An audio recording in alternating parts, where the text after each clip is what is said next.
Yo, what's up, brothers and sisters? So, first of all, there are two key points over the next format. Are we gonna have a ban list? And is Moon on the Sky Forest be legal for the NAWCQ? Now let's see and let's peep from Tombox. Hello, because he might have the solution. He might have the answers to our questions. Chaotic, to be honest. Especially for those of you who are trying to grab a world seat at NAWCQ.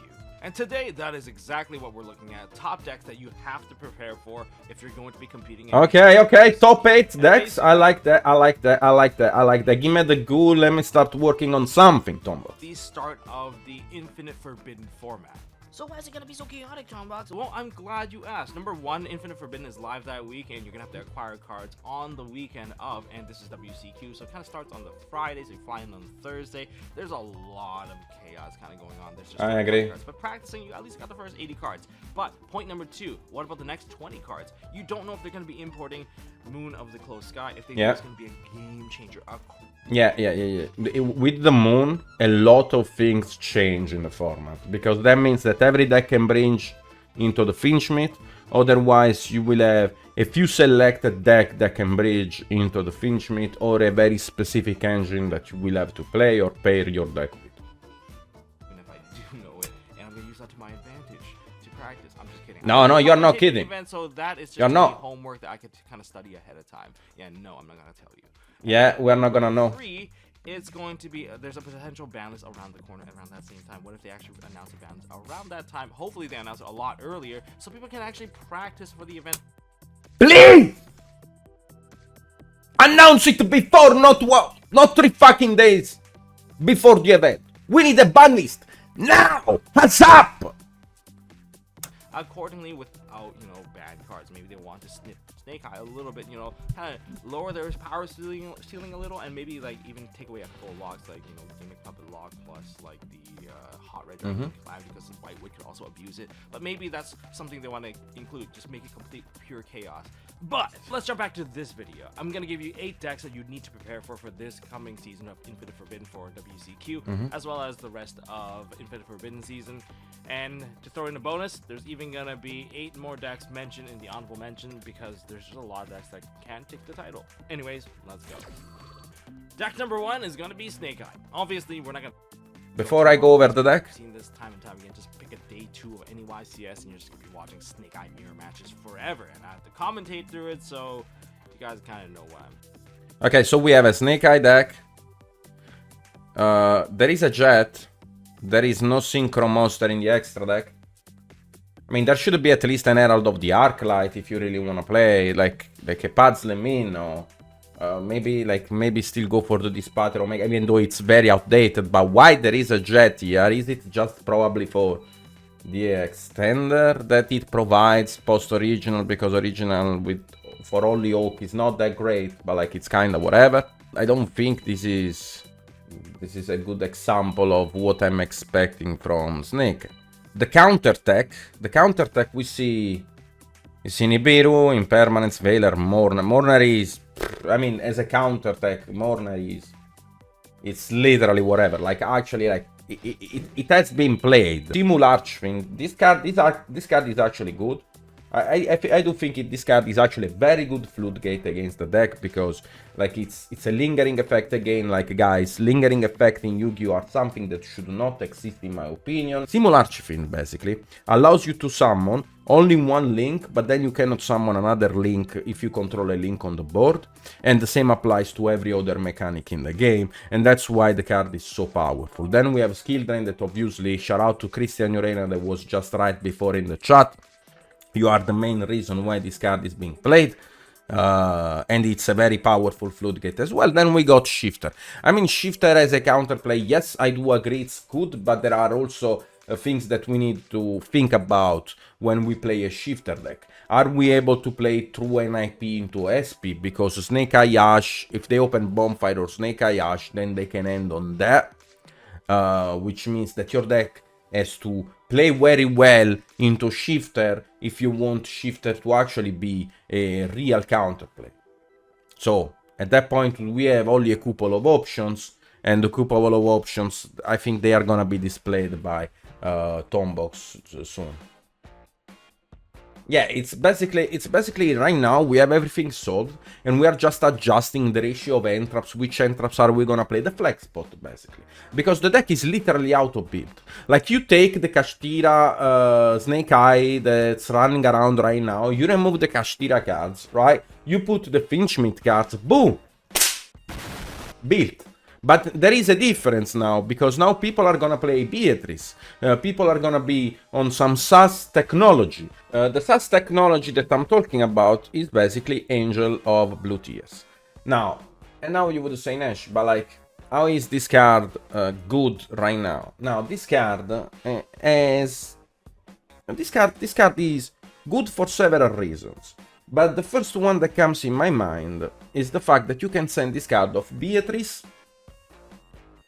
Then you can use the effect of Lacrimosa in the graveyard, inflict damage to your opponent by linking away the Beatrice. So you detach basically the Fiendsmith with the Beatrice, you send Lacrimosa, you link away the Beatrice, then you inflict 12,000 damage to your opponent. Now you can banish the Angel of Blue Tears, and you can set any normal trap. Premise. Like, can we play board breakers if we are expecting people to set any trap from their deck to the field? Can we do it? But there is also another question. Then I would say, like, is it possible for this card to be in the main deck? Well, looking at the OCG reports, this card was being played in the main deck for quite some times. Then it got switched to more end traps. So, is it actually correct to play it in the main deck or in the side deck? But now there is also another question that goes on top of this question. Are we gonna play in game 1 board breakers or end traps? Because if people are not gonna be on the technology, on the FTK technology in the main deck, maybe we can approach with a different, like, we can approach with a non-end trap approach during the game 1. And maybe we can switch during game 2 and 3, but like, I think it's very hard, to be honest, as an approach, because that means that if you start with the board breaker technology, then you will have to switch on end traps or game 2, or just accept the loss. I don't like losing I don't like losing in a vacuum, like against everything.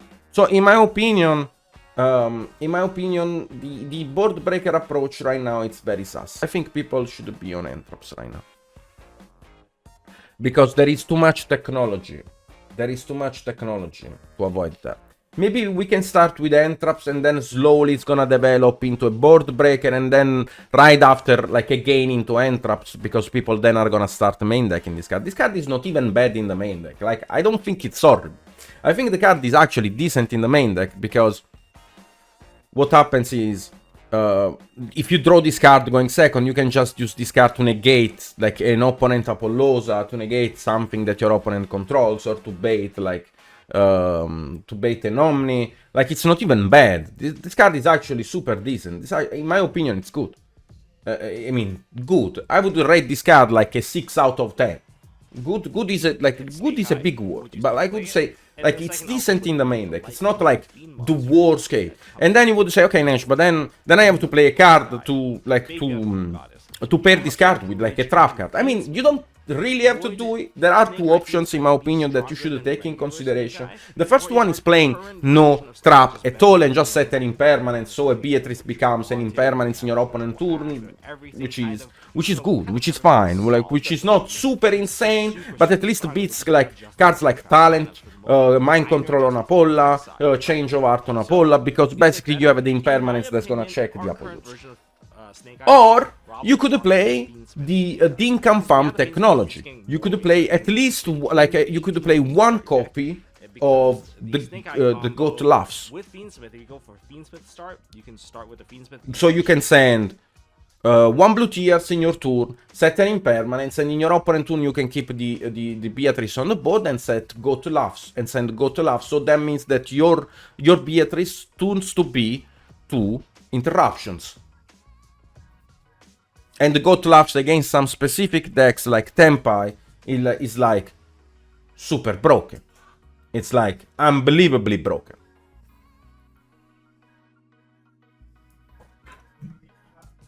Okay. That's the moon of the closed sky, the baby underworld goddess that helps you bridge into Fiendsmith. Would Snake Eye Fiendsmith be stronger than regular Snake Eye, or is our current version of Snake Eye just better because, you know, we're not hit by the ban list or anything? We have triple wanted, we have, you know, triple ash, we have everything kind of, you know, we kind of have everything solved at the moment where it's just super strong, and we're just adjusting hand trap lineups for the most part and minor adjustments on the tech side, right? So is it better? In my opinion, our current version of Snake Eye is probably stronger than Fiendsmith's Snake Eye, because if you add the Fiendsmith. Nah, you smoking blunts right now.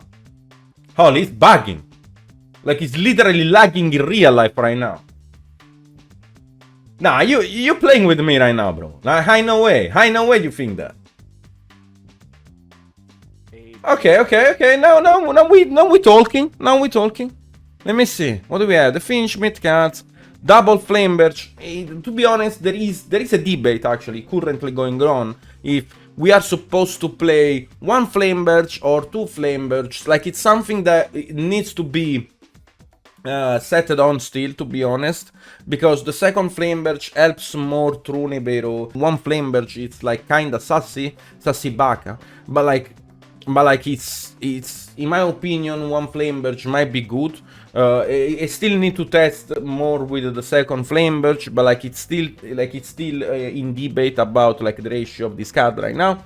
I mean, the Snake Eye Diab, literally the GOAT. We have to play the one cop, 3 Diabel, Star 1 Oak, 3 Ash, 2 Popular, the Fiendsmith spell, 1 for 1. Talent, Bonfire, 3 Wanted, Original, the Field Spell, and then we got 3, 6, 9, 12, 14. 14 in how many though? I mean, 14 in 42. Cut this talent. I really don't see this talent being good right now. I mean, it's a weird card. It is a weird card. And now let's see the extra deck. Okay, so in this variant, we could argue about the absence of the Zelantis package. In the OCG, there are people that are cutting the Zelantis package, and there are people that are not cutting the Zelantis package, because in terms of space, you can only get access to one. You can only play the access code package with Celine, or you can play the Zelantis package, and that's about it. The fact that he plays Beatrice and the DDD, I don't know about that one, Chief. Maybe we should discuss about it. I mean, if you don't play anything that's good for Beatrice, just put it in the side deck. But like, again, this is an example list, so I'm not expecting too much. This is, in my opinion, a decent example of how the deck is gonna look like, even though like it's not. I wouldn't say it's like it's very close. It's slightly close. Rate this deck, I would say again 6 out of 10. For the manage of non-engine, the second Flameburst, and the extra deck, 6 out of 10. It's a good example. The starters, we have a fuck ton of starters right now, brothers and sisters. What are we looking for? Well, like, it's literally what are we waiting for to play this package in our deck. It's literally like Snake Eye Turbo now. I like Turbo. I like the Turbo. Give me the nose. Let me drive on that bitch. Anyways, counter attack. Nibiru again. I mean, Entrap, bro. Like, put every Entrap in the game at that point. Why not draw? Fiendsmith searches, draw. Bonfire searches, draw. Start normal Summon Ash, add Popular, draw. Like, if you guys want to take a look at deck, we'll look something like this. You go into Beatrice. Beatrice can dump an Ash into the graveyard. Then you go to Promethean Princess. okay, so he's doing the weird technology. I actually agree with that. No, he's right, actually. I was wrong on that. He's right. Like, he's doing the Fiendsmith to bridge into Snake Eye, so he can send Snake Eye Ash, and then he can go Princess to reborn Snake Eye Ash. The weird technology. He's actually right, and I was wrong. Ash, and you start your whole combo without even using a single normal summon. That is pretty huge. But on the other hand, if we do get to the Lightning 2, once you start doing your regular combos with Ash and whatnot, midway through the combo, rather than linking into like your IP, you go into the Underworld Goddess Baby, which would be like Moon of the Close Sky, and then you start tethering to the Baby, baby, baby, oh, like babe. Okay. Fiendsmith stuff, which eventually will lead you into having the DDD High Wave King Caesar. And now you're, instead of going for like the Zelantis OTKs or whatnot, you have to sacrifice a little bit of your extra deck for stronger end boards against the opponent. So that's kind of the direction. But which one do you think is stronger? Well, you guys let me know down in the comment section. But okay. I think both of these you definitely should prepare for.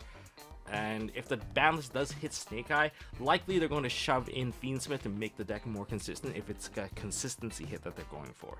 Deck number 2 is going to be Tenpai Dragon. The game plan doesn't change, but they... Let me peep, let me peep. Okay, okay. Arguably, I would say one Fidra is enough.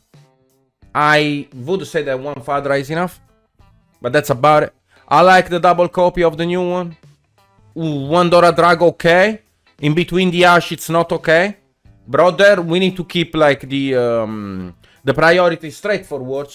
You don't put your shit in between entraps because that looks uneven. I like the one copy of Dora Dragon. One Ferrier. Holy shit, you are cooking. No, one Ferrier is criminal. One Ferrier is criminal.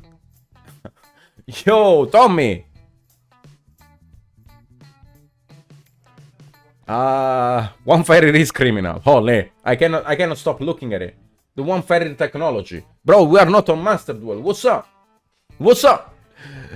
Okay, the one Magnamut Impermanence. Okay, I mean, that's some Feather Duster technology. Always a huge fan of this technology in the main deck, so there is nothing I can say about it.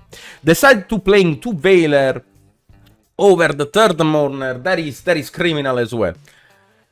For the extra deck, I mean, if you play the Doolittle, why there is no Promethean? Yo, someone literally baited Tom Box. Like, literally, I'm telling you, Tom asked the friend, yo, can you send me a Tenpai deck list? That guy literally buried him so bad. Like, actually, the guy probably didn't even know about Tenpai. And he probably just like splashed a couple of cards to like, you know, to say, yo, bro, I got you. Like I have the best Empire list for you. And then like he presents this shit. There is Dark and because there is a Striker Dragon. So that's basically the reason why you would play Dark. But there is no Princess, and the Princess is like it's whatever. The starters like increased a lot. I like the second, just the Jirai. I don't remember the name of this card, to be honest. Like it's the new Tenpai. Genroku. I like the one Dora Drago though. And flex spot wise, brother, we need to restart from 0 right there. Extra deck wise, we need to adjust something. In terms of counter tech, I like the Ash. I like actually the DD Crow. Threatening Roar, brother. Like you could put anything there, like literally anything. Like Tenpai, if they don't have the field spell on the board, they lose by you briefing on them. It's actually nice. Threatening Roar, like it's everything that like there are many cards that avoid the battle phase, and I guess you just put Threatening Roar as an example. Again, skill drain and dimensional barrier. I mean, the deck actually doesn't lose as hard to dimensional barrier as before, because you can still actually establish like something decent. But yeah. There is no Yubel, which is... I mean, they can play around Yubel if they go for the Synchro 7, so I guess. Rate this deck list, I would rate this a 4 out of 10, 100%. That's a bad example. They get a little bit of a better opening play thanks to new cards added, such as Genroku, and I think they also have Dori Draco. Dori Draco is the little baby dragon that you can see right there, with the green dragon hugging the fatter baby dragon below. So that particular dragon essentially searches you for another fire dragon, so it can help you search for the Chandra, which helps you go into the 7 plays. And once you go into 7 plays, you go really, really far with that deck. It's just how it is. It's just why the deck is so strong. Anyways, they summon Chandra. Essentially, the start is Chandra, Pydra, Genroku, Kaiman, and the field spell. They're all the same thing. They'll lead to an OTK. That's why they're like going second, break the board. Feather Duster, Lightning Storm, Droplets, everything in the book to go second, and that's what they do. The game plan is still the same. I just noticed I only put one Cashier Fenrir in there. Now the Fenrir stuff... Oh, it's talking about the one Fenrir, the technology. They are forced to go first, and putting up Cashier Fenrir is a fantastic card. There's many things that they can put in there just to mitigate it. Of course, in the side deck, they start putting in like Kawaki Neru Dragos in there. And they're just floodgating you. Essentially, they're just trying to floodgate you. I mean, they play Rivalry of Warlords, for Christ's sake. So there's just a lot of things that they can do to try and get that turn back and try and win again. So this is Tenpai Dragon. Is there a big change in their list? Not really. The game plan more or less is still the same. And also, it's one of the more affordable decks, so you can expect to see a lot of it, especially when you're close to the bubble match. Deck number 3 is going to be White Woods or White Forest. Essentially, it is the... Okay. I like this technology. I actually like this technology, chat. I do actually like this. These might actually be nice. I like the technology with the toy box.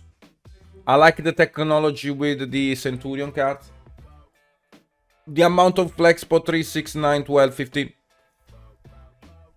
With all due respect, it's good.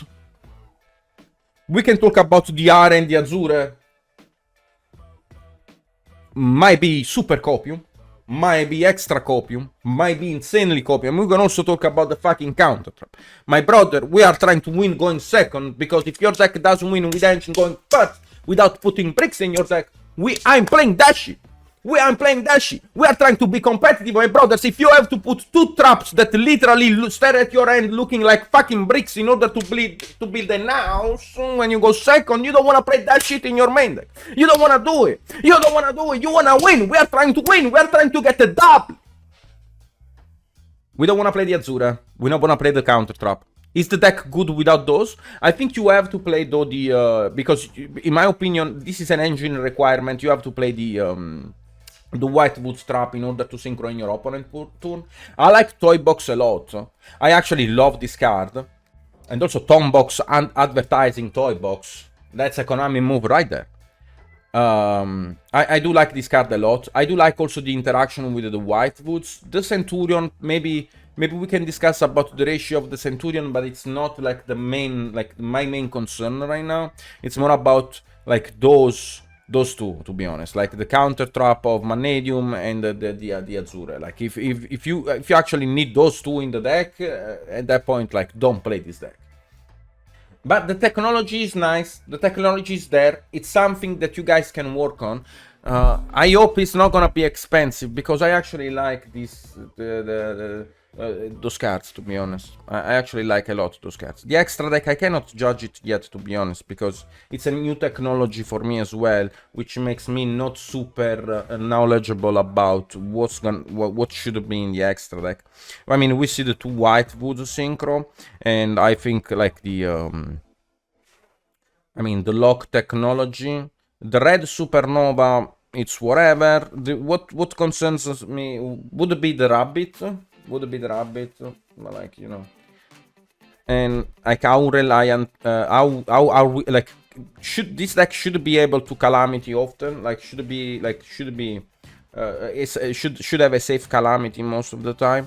I will test this technology actually today on stream, and I will actually also talk about the possibility that this deck might have for the upcoming future.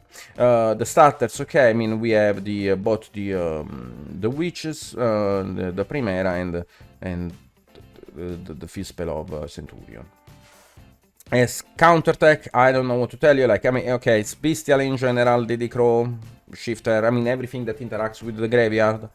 And then we got Macrocosm. I don't know about Droplet though. I'm not sure about Droplet because if there is the game plan to set the White Woods trap, then you can synchro in the opponent turn, which makes you be able at least to establish something.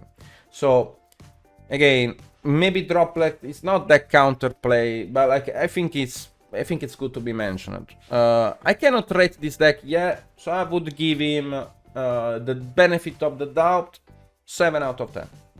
Except for the 2 traps. Actually, no, you know what? If you're playing the 2 traps, 6 out of 10. 7 out of 10 without the 2 traps. Because that makes the going second unplayable. Next. Ordered cards, synchros.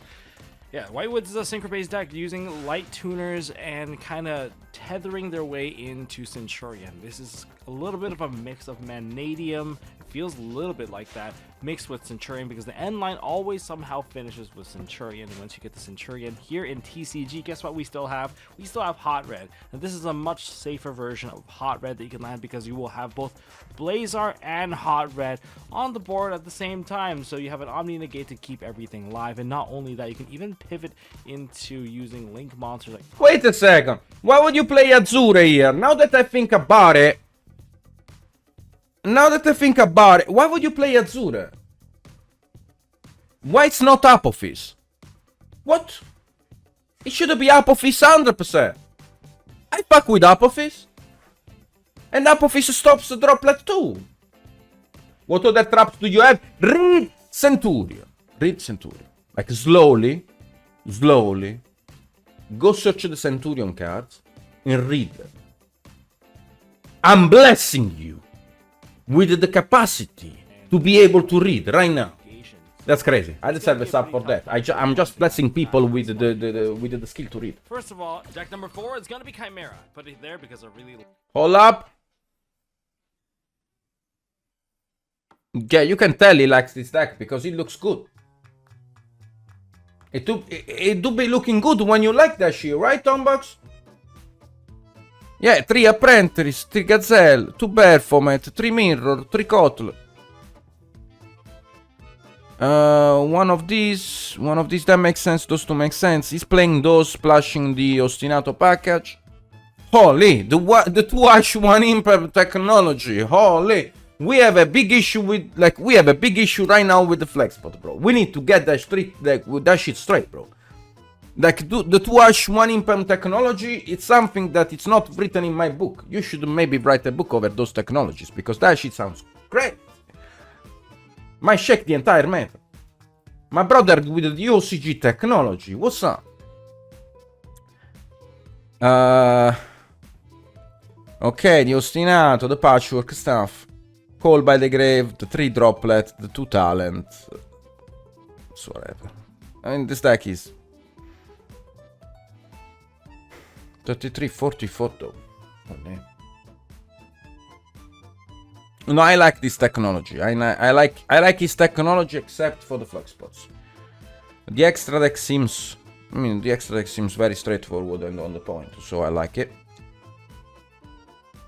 Starters are good. Counter tech.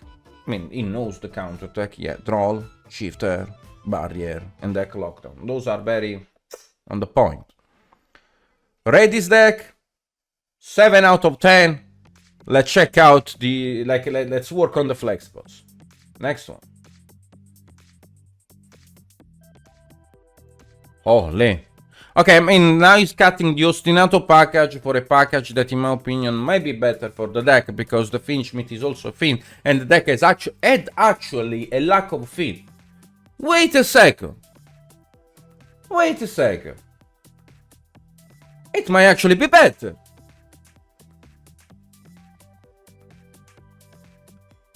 It might actually be better now.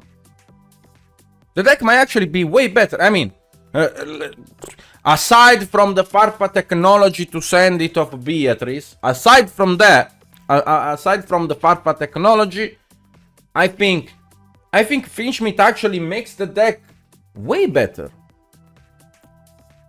No, the technology is crazy here. Holy, we go straight in 2030. The man of the future. What's up?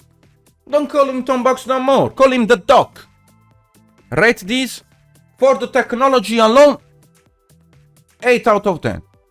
For the technology alone. The Farfa should, the Farfa in the main deck should, you should remove some points for the Farfa in the main deck. But yeah, We aren't doing that. That's we are not doing that. We're not talking about the technology in which you open the one off and then you fusion it on the Beatrice and Farfa to remove a body. That if you reach Farfa, that means that body is not good. If you reach Beatrice, if there is a body that you need to remove with Farfa and you reach Beatrice, that means that there are only two options. Your opponent got severely injured during your game and he did not see the Beatrice coming, or the body does absolutely nothing. So the Farfa technology, take it and take it out. Follow him on Twitter. My man is blessed. So, Train Spirit, the 2OG, Fiendsmith stuff. I don't know if I would play two of these, the Squirmer. I think one is enough. One is enough, but again, we can argue over that. We can definitely argue over that. I think one is enough, but we can argue over that. One Sharvara, the 3 Lotus, the 3 Beast, but I would prefer playing 3 Continuous and the other one, because Continuous is better to open. Pain, in my opinion, should be a one-off, especially if you are playing now the Fiendsmith that can back up this deck quite a lot. So I think it's a one-off now. It's not bad. It's not bad to play as a two-off. I think it's a one-off once you test more the deck. Throne. Okay. Tractus. 2 Tractus. Holy. Sacre bleu. So, I mean, I got the... So I had to say Sacre bleu. Okay, never mind. For all my guys. Anyway, so the Tractus is a 2-off. Might be a little bit too much. Might be overcooking. No, flex spot wise, my brother, we have to restart from the basics. Flex spot wise, it's not good. I don't like those flex spots. The Eternal, we can discuss about it. The Eternal, I saw people playing it. Most of those people decided to card it later on.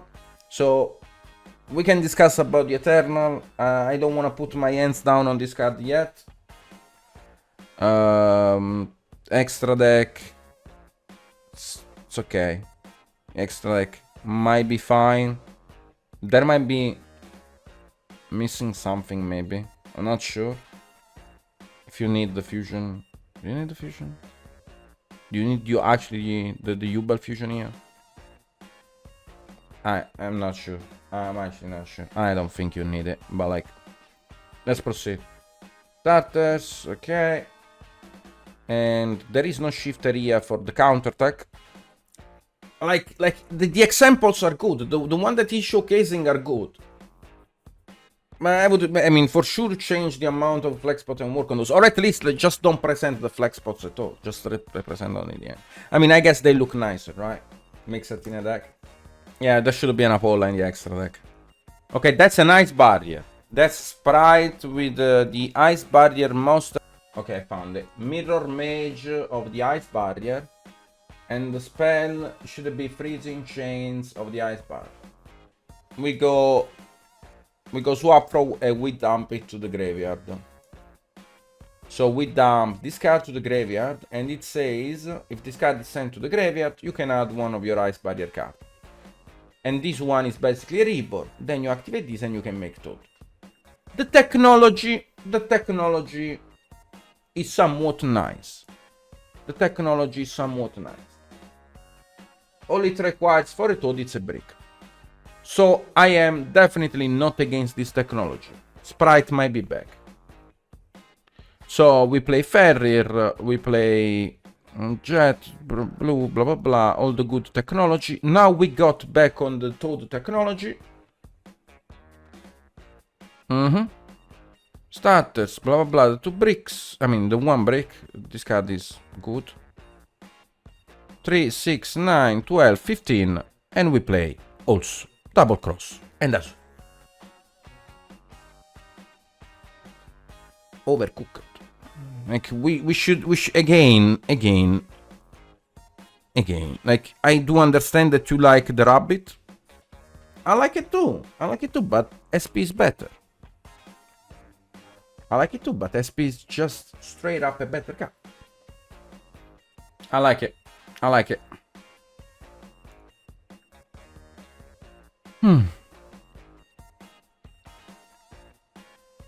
Okay, good starting technology. Instant fusion.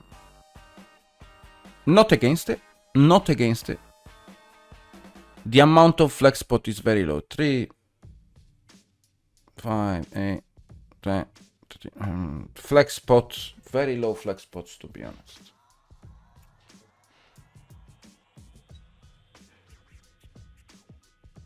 And it's 44. 44 with 13 flex spots? Nah, no way. The deck looks good. I would rate it a 7 out. Actually, no, even more. Actually, for the technology, for the prosperity technology, a 3. It cannot be more. I like the instant fusion technology. I mean, he's shaking the ground right now. He's hunting technology over decks, like on the decks that he's showcasing, which is like the deck is a 7 out of 10. In the format, it's a 4 out of 10. As example, it's fine. Showcasing this deck, I mean, tier expectation too. That makes sense. Oppressive.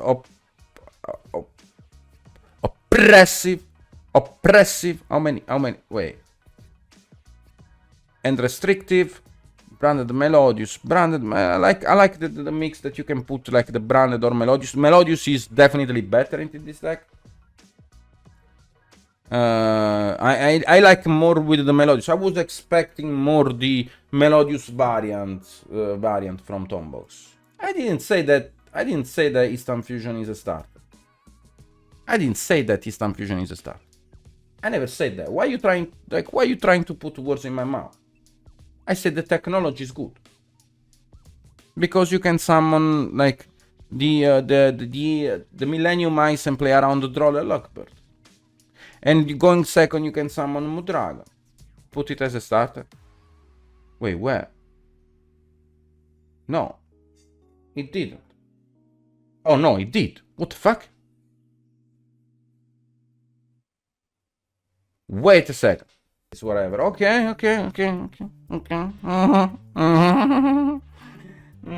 I'm giggling. Holy shit. I saw this variant.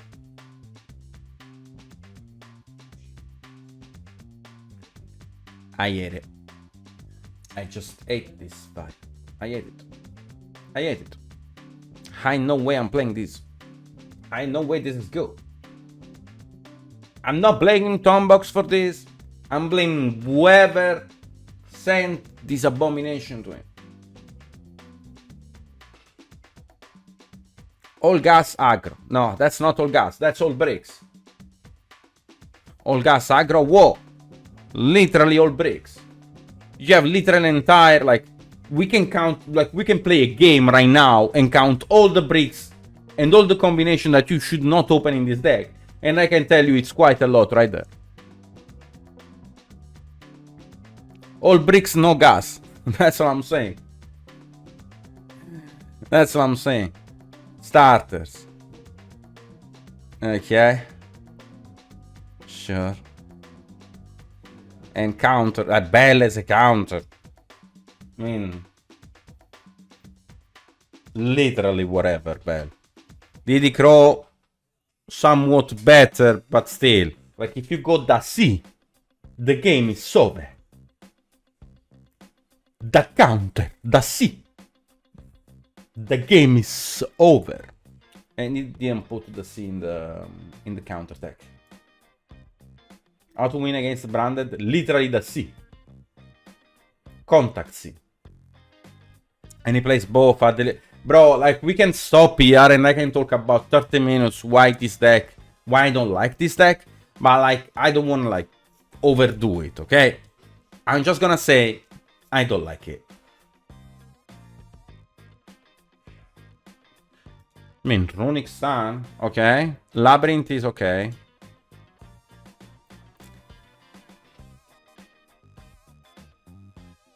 Let's skip directly on those. What do we have here?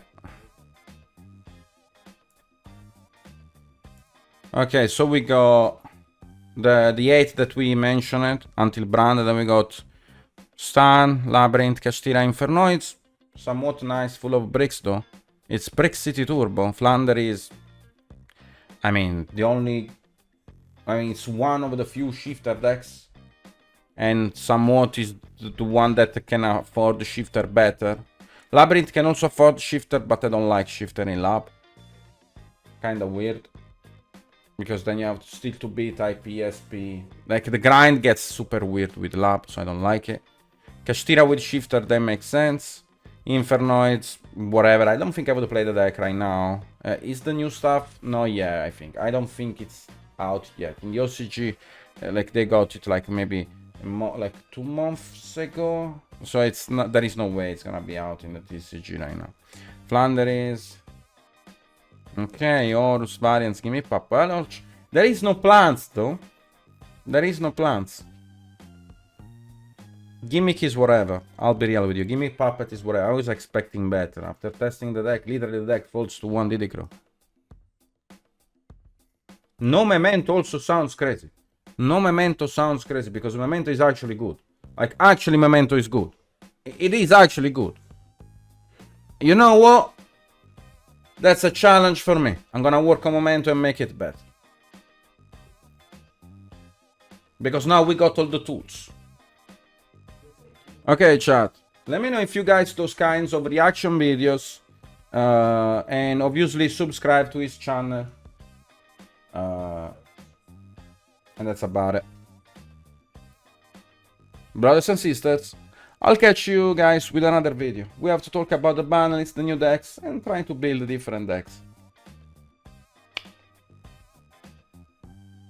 Okay.